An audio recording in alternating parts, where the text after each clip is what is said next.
In this video you will learn how to make a responsive web page by just using HTML and CSS. You will learn the difference between a mobile website and a responsive website and why not to use the mobile version.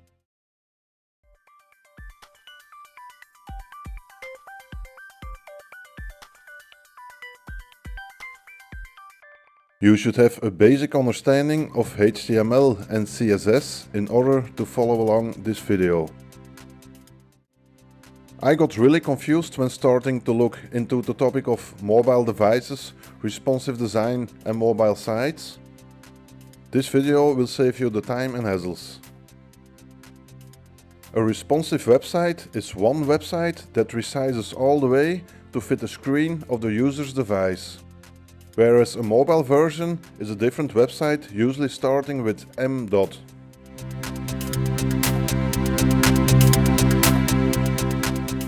Why not to use the m. version?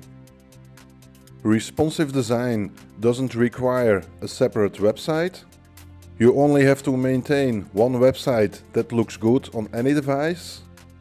m. websites can create errors when sharing URLs, as they will be opened on desktop and mobile devices. When errors, search engines will punish your site in ranking lower. And the list goes on.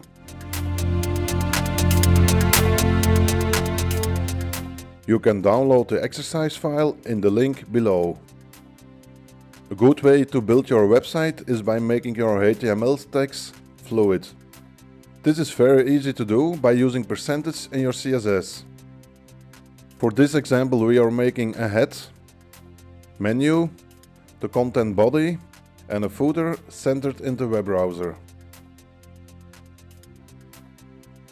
You only have to give the elements a min height and a margin left and right. With min height, the elements can increase if needed. Margin left and right are expressed in percentage. And same thing for margin top and bottom. You can play around with these figures to fit your needs.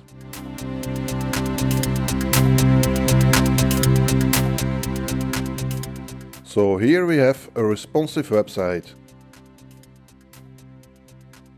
When I view this website on a mobile device, however, it shows the website in full resolution and I have to zoom in and out to navigate.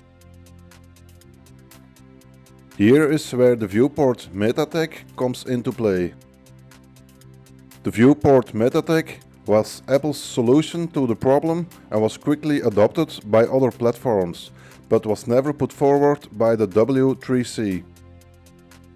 Therefore, we will define a similar viewport rule in our CSS. And another one as a fix for Internet Explorer. The width adjusts the site to the device in normal view and landscape view. And zoom, or initial one, stands for no zooming.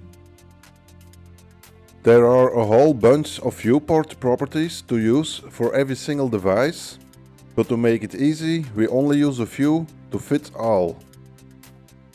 I leave you a link in the description as a reference.